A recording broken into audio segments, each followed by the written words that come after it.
Hello and welcome to Paxton Road TV. This is the Paxton Road TV reaction show for the UECL game. Rennes versus Tottenham Hotspur. That's how deflated I feel. I couldn't even remember if we were playing at home or away. Rennes versus Tottenham Hotspur. The score 2-2.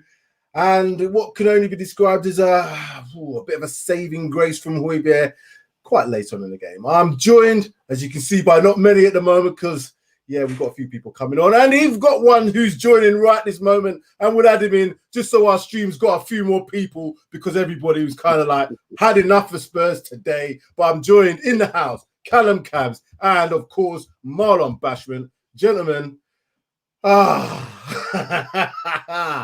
are we doing? How are we doing? That's all I'm gonna say to you.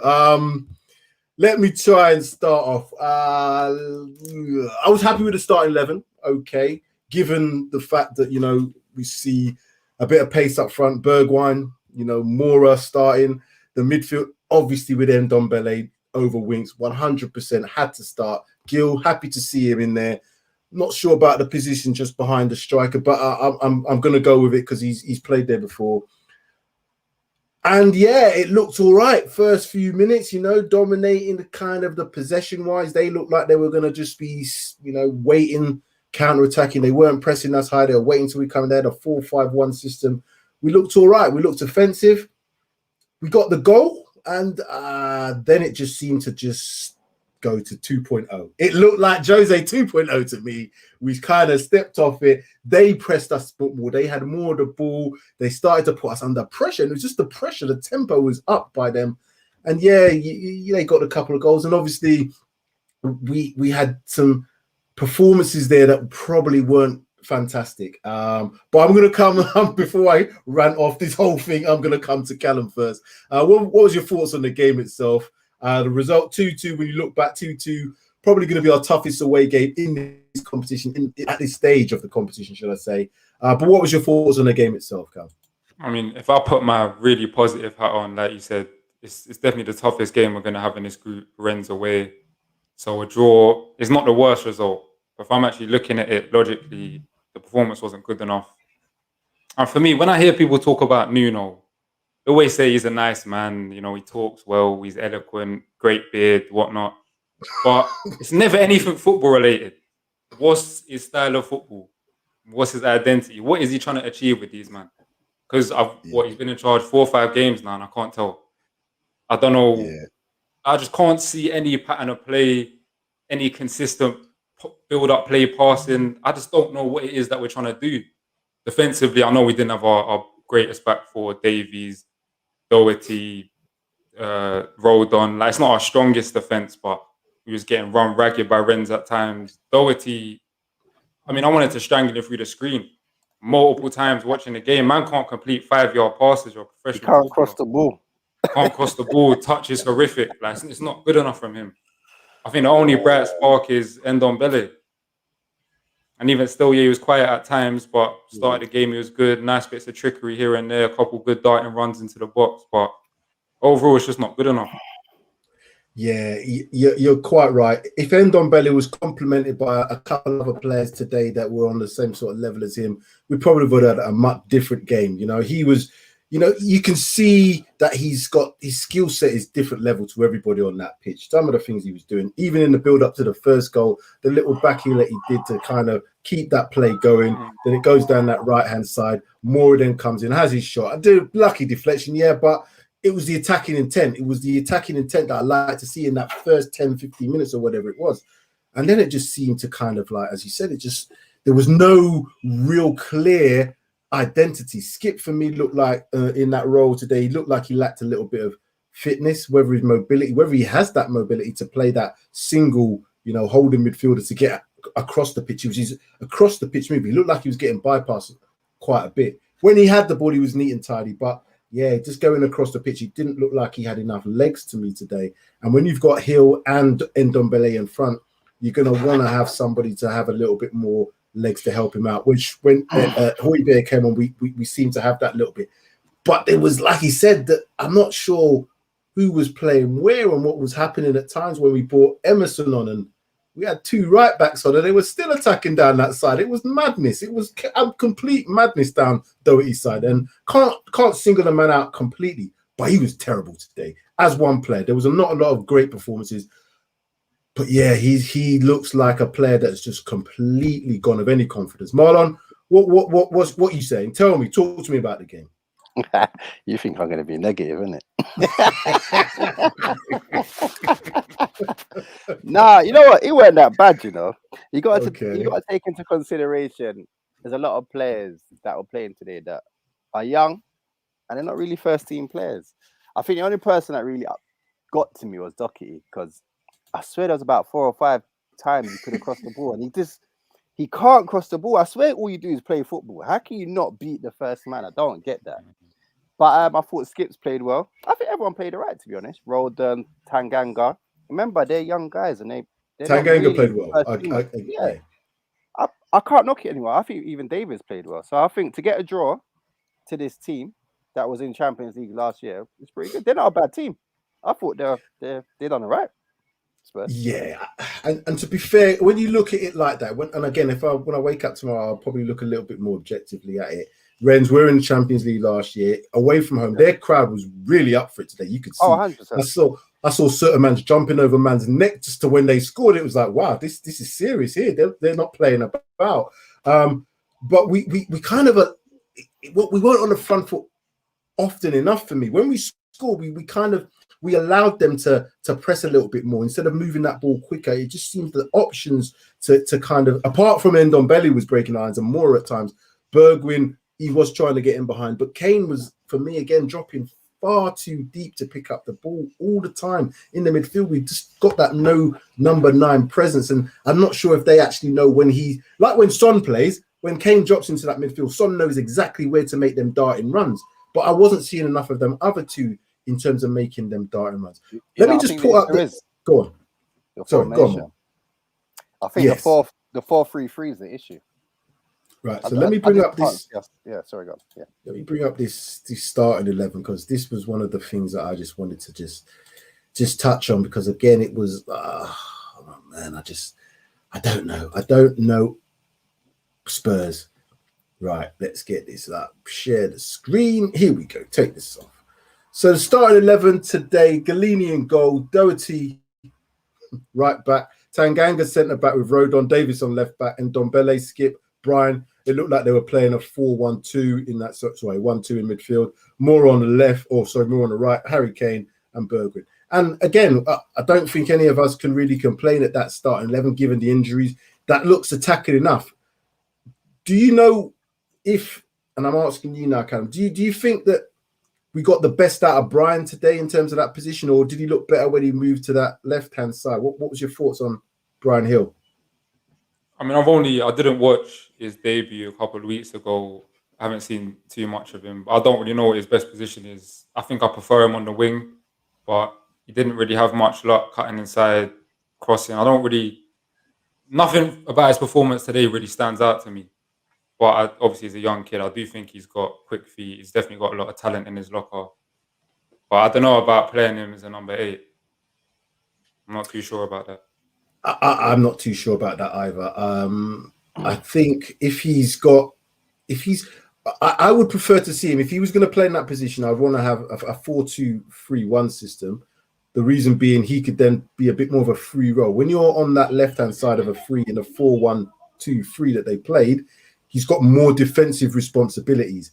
And then that kind of takes away from his attacking role to get back and to get forward. He looks like he's a try. He looks like he can do that sort of thing, but he's new into this kind of like environment with Spurs. He's 20 years old, like he said. So again, it's going to be a little bit more of a development phase for him to be able to then show really where he's going to develop for the team. But Marlon, looking at that team, were you happy with that starting 11? To be honest, yeah. But we got to also remember, as I said before, a lot of these lot are not first teamers, and there's a lot of young players there. Skips, Brian. How old is Brian? 20. 20. So you got young players there, Rodon, Tanganga. But then you got the, I would say, reject left and right. It's just, you get me? When I saw the team, you only could expect so much, man. So I'm not really, it weren't bad. If we had lost, I'd have been pissed. But I could take a draw. And they're not a bad team, Rennes, so I can't really knock Spurs too much. They're beating big teams, so I can't really say nothing. So yeah, I'm all right. Yeah, Rennes, they're a decent team. I think you know what it is, and as I think we were already touching it. If you look back, you'll look back at this and think, if this was in a Champions League game or this was a Europa League game, you say, yeah, that's a good result. Rennes, because they obviously are Champions League standard, having been in that last season. But when it's a game and you kind of, we're being mocked because we're being in the UECL, you kind of think, the games are going to be easy. We can play all these. But it's not. There's some decent teams in there. And you're quite right. There's a lot of youngsters in that. The back lineup, them two centre-backs are very young. Skip's 20, Brian's 20, Ndombele's 25, Bergwijn 23. So there's a lot of youngsters on that pitch today. Galini, again, just new. I don't think he was at fault for any of the goals, if I'm honest with you. But there just seems to be this almost lack of confidence, and particularly in them fullback areas. Doherty and Davis. Oh my gosh, Doherty. Davis, he weren't bad, but he's not.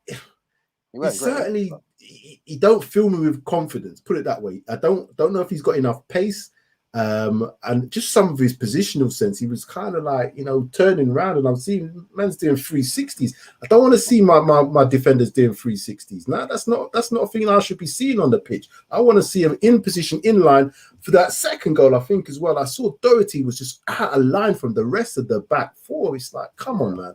This is like simple stuff. He's played under Nuno as well. So go on, sorry. I think Tanganga's definitely found his position in centre back. I think he's done well the last 2 games, personally. Yeah. Tanganga doesn't really put a foot wrong, other than obviously losing his head a little bit at Palace. I feel like his performances are always consistent. Yeah. Especially considering how young he is. He rarely puts a foot wrong, no matter what opposition he's up against. Yeah. You're quite right. I just had I made some notes here. As I said, I was concerned that we kind of didn't crumble under the pressure, but we certainly looked a little bit more pressurized when they just upped the tempo. And if Rennes can do it, then obviously when we go to the game on Sunday, how is it going to be with Chelsea? Let's just have a look at some of the stats on here, because the stats make interesting reading. The fans helped Rennes today.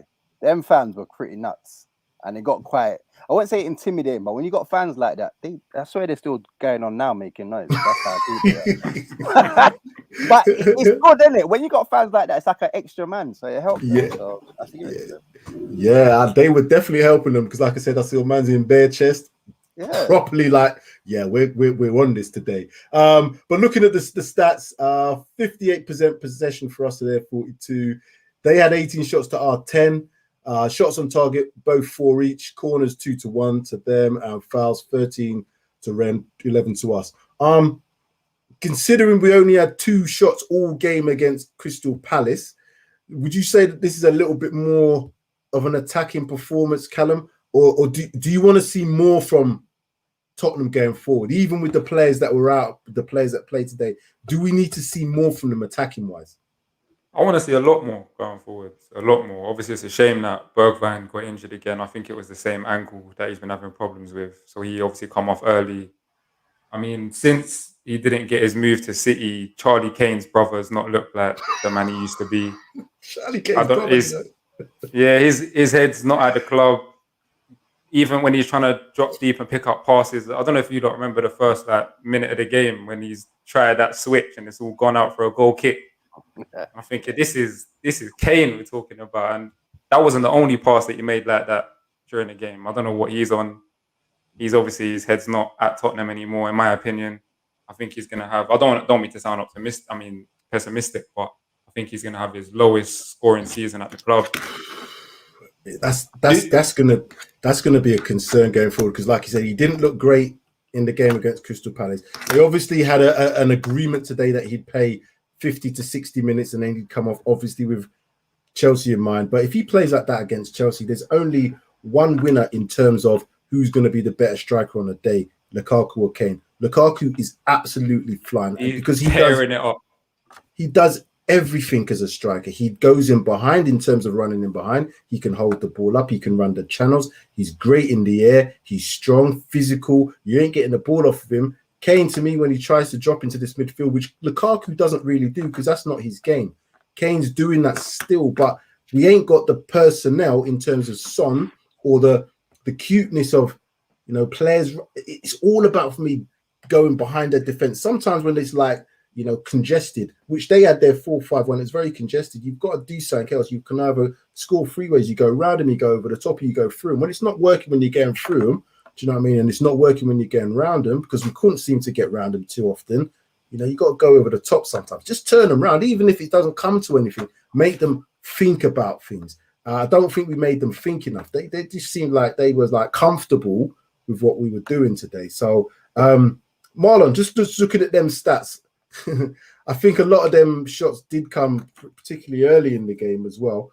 What do you want to see going forward in terms of the way Nuno sets his teams up? Because like I said, I think we were all happy with the starting 11, but what do you want to see more of from the manager? I think I'm holding judgment until he's got his first team out. Obviously, the Crystal Palace game, again, they didn't play well, but then we're missing key players again. So I'm holding judgment until we got everyone fit and ready to play. And then I want to see Tottenham, aka Wolves, play. Yeah, because you know what? When he was at Wolves, let's be real, that Wolves team battered Tottenham every game. When you're watching Spurs against Wolves, Spurs will always get ripped to pieces. So this guy cannot be that bad. So, and we've got good players. So I'm gonna wait and hold judgment until he gets all his full players. And I think. So what is it then? What is it? What is it now? Because I swear it's a formation. It's 4-3-3. I think it's 4-3-3 going forward, and is it 4-5-1 when you're defending? So obviously, I don't know. That's the thing. That's the thing. I don't know. I can see the shape sometimes, and I can see what they were trying to do with Skip behind today. I saw that, and then even when Hojbjerg came on, I saw Hojbjerg was trying to play a little bit further forward. But then I looked a couple of times, and so Hojbjerg was like, he was looking, thinking, I need to be there where Skip is. So he kept then dropping back closer to him, which left the space that he was supposed to occupy for who? Yeah. Nobody knew what was going on in that area of the pitch. And like I said, when Lucas goes off and when Bergwijn goes off, we're always going to lack the penetration getting them behind. Then Ndombele's gone as well. Do you know what I mean? That we're really done for creativity. So I was kind of very surprised that we got that goal back with Hojbjerg anyway, in the way that we did. I was fuming. My whole face expression changed, everything. But I don't know. I think playing Hojbjerg far up the pitch, does it actually work for us? Do you think? Is he creative really? Who? I mean, he is for Denmark. Oh, is that where he plays? Not really. Yeah, he always plays a bit higher up for Denmark. I see him making some good assists in the Euros, in the friendlies, even the other week. Yeah, I didn't realize that. Okay. But for us, I just like to see him play a bit deeper. Yeah. He's the general. He's a leader. You can see he's a leader. When he came on, he was doing all the things I want a leader to do. Organizing people. Right, you need to do this. You need to be there. He was even pushing players further on when he was receiving the ball. Those are the sort of things that you look for. We need more players like that. As I said, something that Charlie's brother doesn't do, by the way. She's not even calling him by his name. I love that. That's what I would do in last season for Sanchez and Dyer. Now he's just calling him Charlie Kane's brother. You know what? I love that. I thought Skips, Hojbjerg, and Ndombele, when they played, I thought they looked good. I think the midfield looked very much settled with those three there. That's the first, like I said, 15 minutes. I was kind of I liked what they were doing because we had more of possession than they did, so we looked comfortable playing that ball around. They had dropped off definitely behind the halfway line with their system, and we were getting again, Ndombele's feet, just some of the things he does with the ball is just incredible. And he then made that little bit of a mazy run with that 1-2 with Kane, and he was all, unlucky not to get off on the end of that. But then it just seemed to kind of revert back. We seemingly reverted back slowly and slowly retreated. And as I said, that our right-hand side, from an attacking sense, with Doherty at right back, oh dear. What's your thoughts on Emerson as well? I'll come to you, Callum. Have you seen enough of him to think that he's gonna progress us from a right back position? I mean, his debut against Palace, he was getting run ragged by Zaha all game, and Zaha is obviously a good winger. Today, I didn't really see much from him today, but the Palace performance was worrying. It was even more annoying to see our admin on Twitter trying to big him up after that performance, but You know, it's his first game. I'm not going to get on his back. He's all right. I'm gutted we sold, we terminated Aurier's contract. Those of you know, I'm a big fan of Aurier. What? Nah. It's always controversial when I say that, but last season he really won me over for a number of reasons. So to see him leave and have Doherty right back as our second choice is terrifying. Yeah, Doherty is. No, he's not second choice. Wait, who is first choice? Who's that first choice? I would assume Emerson. I was seeing Emerson's first choice going forwards in the league. And then Tanganga. Conference league. I don't know whether Tanganga plays centre back or right back. I feel like he's going to switch between the two depending on who we play against. Okay. I think you're right. I think Tanganga's going to find himself playing either right back or centre back at time, depending on who plays. Because if Dyer's fit, Sanchez is fit, Romero's fit, I can't see him getting in at centre back, even if we played a 3, because of them 3. But there's opportunities, one of them being out, that he could then come in. But he's showing a level of consistency. The games that he's played, he's been up there with one of the better players in the team. Certainly even Crystal Palace until he gets sent off. Oh, no, and the games do you know what I'm saying? The games before that, I've seen enough of him to think, yeah, this guy is putting the effort in. He wants to play. He wants to prove himself. I think last season with his injuries, he didn't get enough time to prove himself.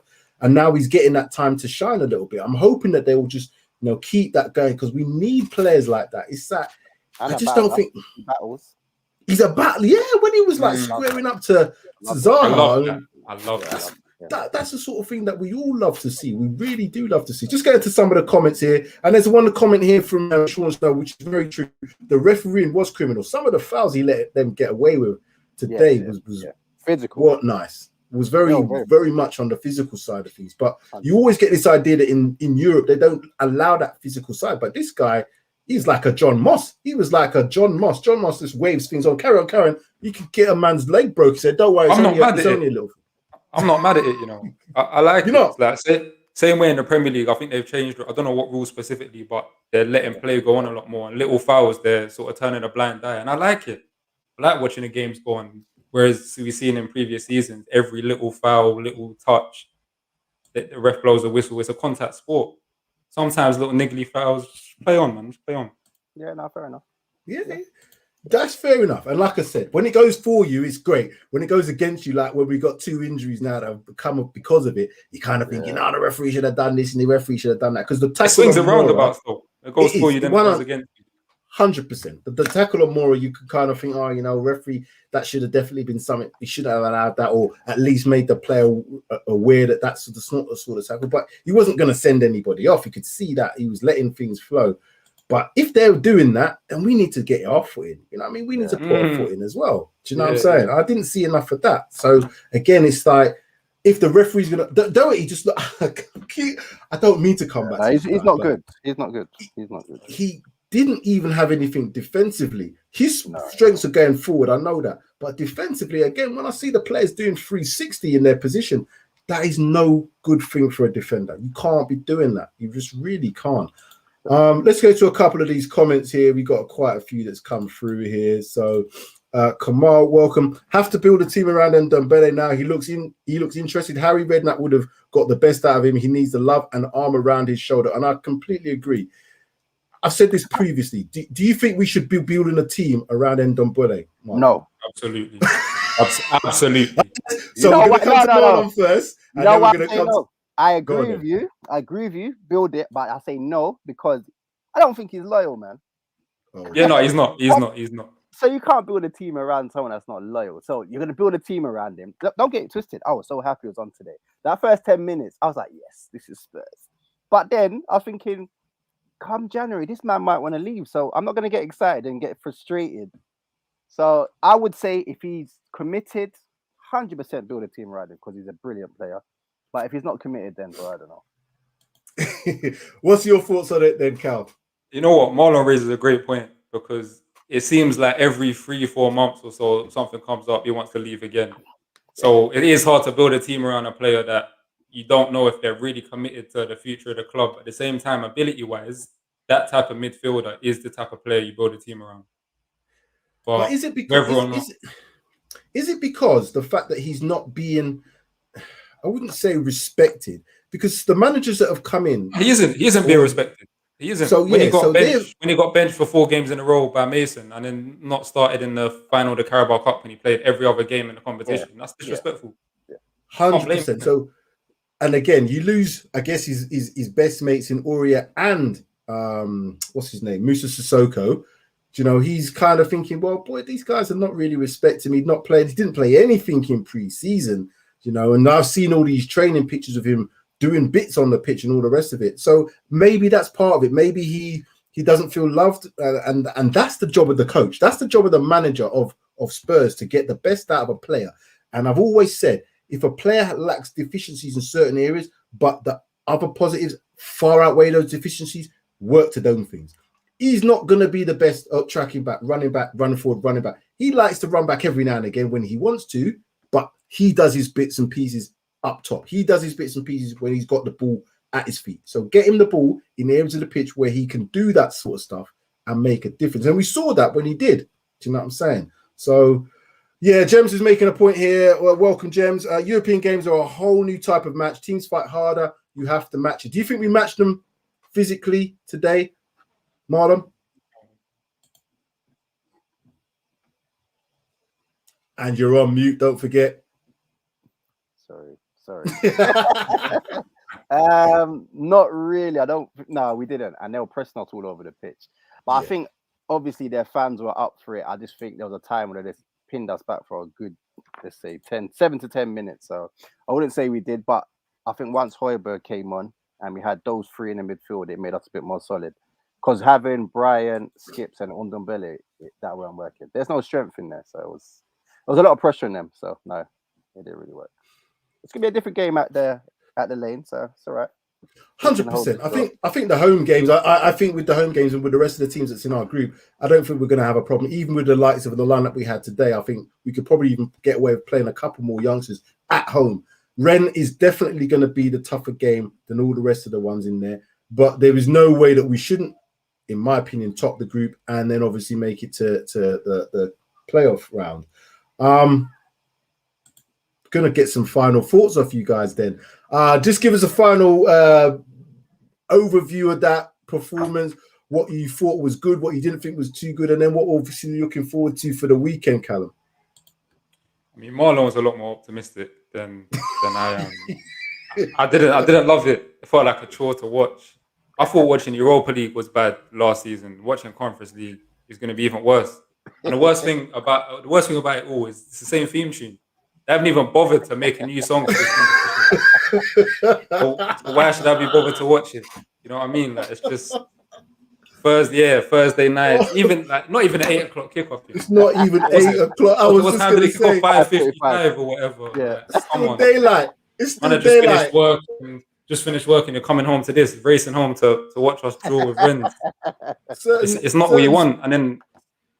Sorry, I was just going to say, certain Spurs fans didn't even know the kickoff was at 5:45. They thought it was like 7:45. I said, no. Lucky them. They didn't have to watch it. They have to watch it. And see, come Sunday, I'm scared. And the thing is, I hate Chelsea with a passion. You're not scared. Nah, I think we'll get a draw or a win. Swear down. Or a win Marlon, against Chelsea. No, you have to explain that, bro. The floor is yours. Marlon, you put this out on record. This is out in the ether. You cannot take that back. If we have our full 11, we're going to win that game. Yeah, but we're not playing and burgering. We'll win that game. We ain't going to have the full 11 for that game. We'll hold a draw then. Oh, Jesus. Ndombele is a mercenary. He needs to show loyalty before we think of building a team around him.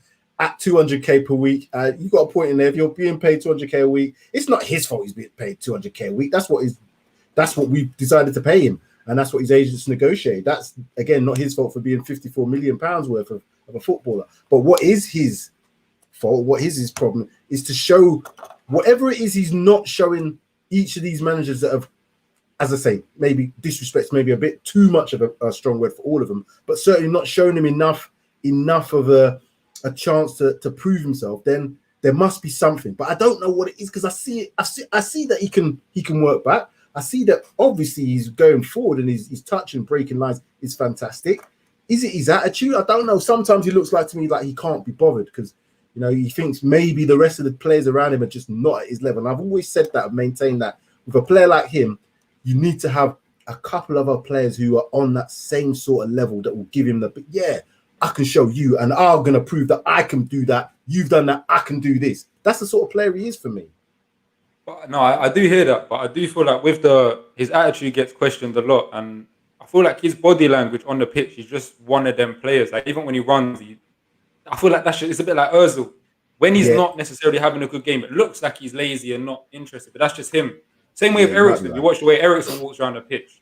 When he gets the ball, you see the play, you see the energy, but I feel like people misinterpret just the way he runs for, he doesn't care, when that's not always the case. I think you have a good point in that one. In Spain and Italy, they might appreciate it more because I think that's more of a relaxed style of football. I think over here and let's say Germany as well, it's quite a fast-paced game, innit? So I don't know if that will suit, but we'll see anyway. We'll see. And that's a lot of the problem with the Premier League, because it's always being said it's the best league, but it's only the best because it's so high tempo, it's so thunderous. It's not about the controlled possession. Some teams obviously do it, but usually you find when you play the likes of a Crystal Palace or a Burnley or whatever it would be, it's all because of they're pressing you and they're harrying you. It's not about the art of having possession and picking your moments like you do in international football. So that's where someone like Ndombele, I think, has that look of somebody that doesn't look interested. But you might be very right in what you're saying, Callum. It's just the way he is. It's just his style. Where is Sessegnon, by the way? I don't know. I don't know if he's injured. He didn't travel, so whether or not he's injured or they just send him back to Fulham, bro. Yeah, you know what? Nah, he is. I don't know. That guy's not confident, man. I don't know what's wrong with him. He had a whole season in the Bundesliga where he apparently done well. If that's not enough of a confidence boost, I don't know what is. Man's come back and he just doesn't know what he's doing on the pitch. Oh dear. I would like to give him a chance. Big him up. I'd love to give him a chance, but he doesn't look confident. He's not confident. I've seen things in there where, you know, these little snippets of the players where they're doing traveling, and he's very quiet. Now, not to say that quiet players can't come and produce, but if you're relying on him to be the one that's gonna, if his confidence knocked, I think like Doherty, you ain't gonna see the best of him. Doherty looks like, I think he's done. I think personally, as a fullback now, we're gonna have to either just play Tanganga there or Royal Emerson, whatever you want to call him. I heard his name's Chicken Royale. That's what Expression was calling him, Chicken Royale. No, because he got rinsed out of the weekend. So I hope he can improve. But yeah, Charlie Kane's brother as well. We got a few things that need to improve. Marlon, come on in. Give me your final thoughts on the game and what you're thinking about the weekend. What I think is, I think there's a narrative around this Conference League, and everyone just automatically assumes it's going to be easy. There's still good teams in this tournament, and today actually showed that there's decent teams in it. So I don't think Spurs are going to walk through this bloody tournament and win it. So I just think we just need to be a bit more realistic and just go with the flow, man. If we win it, we win it. If we don't, it's not the end of the world, man. Don't let the media and other fans get onto us, because my phone's been blowing up because we drew with Rennes from Arsenal fans, but they're not even in Europe. That's what I don't get. Why do I've got people messaging? I'm thinking, what? If they were in it, weren't in it, they'll be cussing us. But we're in it now, and they're cussing me. Get a grip, man. Yeah. So we've got comments coming through. Cess is injured. So what's your thoughts about the weekend? You've given that positivity. Are you sticking with that positivity? Are you still telling me we're going to beat Chelsea at the weekend after seeing that? I'll ask you. Break it down for me. Who's basically fit to play that game on Sunday? Well, okay. Bergwijn probably won't play. Son won't play, I don't think. I don't know what the situation is with Romero, Sanchez, Lo Celso. I'm hearing that they're available, but I think they're coming back on Saturday. So honestly, I don't know. If Son plays, we're winning. If Son don't play, we're drawing. I'll bet now. I'll buy you all a drink. I'll hold you to that. I'll hold you. Henny. I'm on the Henny. For the weekend, so I'm on that. If you're on that for me, I think 100%. If Son's playing, we'll definitely win it. But if he's not going to play, then definitely, you know. Because Son, Kane, and Bergwijn, if it's Lucas, they offer so much going forward, it will basically bamboozle their defense. But without Son, Kane struggles without Son, I've noticed. But Chelsea are set up so well; they're so well drilled defensively I agree. I just don't see it. And then I look at Lukaku against whoever's going to be in our defense. He's going to spin them all game.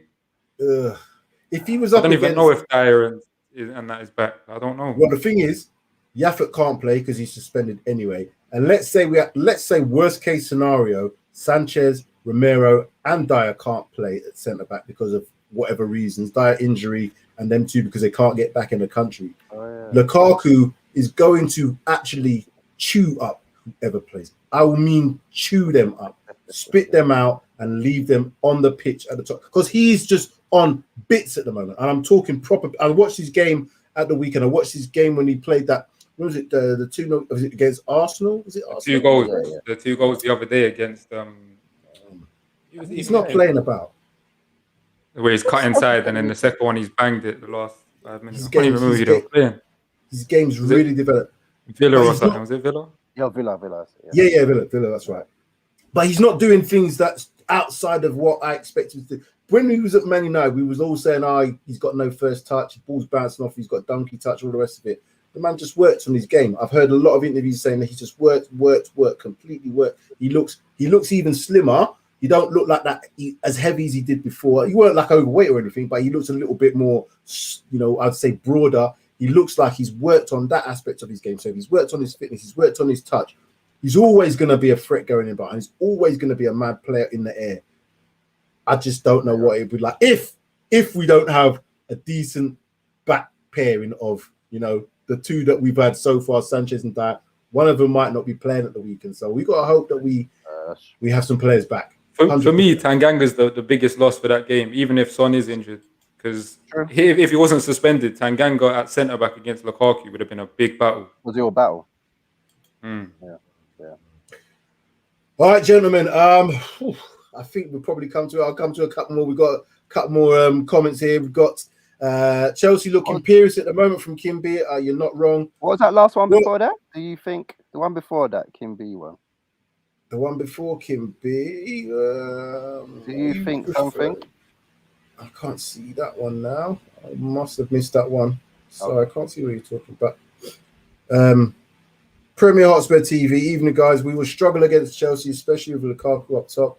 I think everybody's fearing the worst with that. Nuno doing a latter day season session. Oh, a later day session. Yeah, that's right. Yeah, on Saturday. So they're going to get thrown straight in. If Dyer's not available, expect Sanchez partnership of Sanchez and Romero, I think, possibly Rodon. But again, I think we're going to need real strength against him. So those two probably would be the ones that I would want to play against them. Before we go anyway, like, subscribe, share, comment. Please helps us with the analytics. It helps the channel to grow. We appreciate all the views that we get. We appreciate all the people that are in the chats now. Loads of the comments. Thank you very, very much. I'll just come to Callum before we go. Callum, again, as always, where can people find you? Yeah, the Twitter handle is just there, and you can catch me on Never a Foul, doing Views from the Skywalk, another Tottenham show. But yeah, just thanks for having me. Like and subscribe to this channel as always. Thank you very much. Marlon, want to give yourself a bit of a shout out. When we're seeing you, we'll hope to see you more often now that the season's getting into full swing. I know you was hiding over the summertime, but now it's the season's back in. Tell people when to expect to see you, where you can be found. Actually, you will be found Twitter, but I'll be here, Paxton Road TV. Most Spurs games. I won't be here when we just lose. I'll be here when we win. To be honest, Sam put me in my place on when we lost to Palace. He said, just take it into consideration. We're missing key players and we're missing, we've got a young team. I said, you're right, because I was really upset on Sunday. I mean, against Palace, but got to be a bit realistic. It's like a new team. We've got rid of so many key players and experienced players. Now we've got a young team, so it's going to take a while. This season's going to be bumpy, but I'm ready to ride the bumps. It's going to be. I think that phrase you just said, bumpy, it is going to be like, because he does need to find his way. The thing with Nuno, the thing for me is when I see him in interviews, he was performing well at the early stage when he had to because he was new.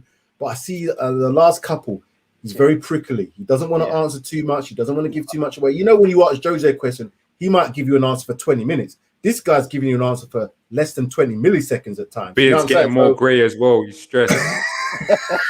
So he is getting more grey as we know. So That's not a good sign. I've noticed as well, he's trimmed his beard shorter. They obviously said to him, listen, Nuno, you don't want to look like some drunk old man on anything. We're making you look good.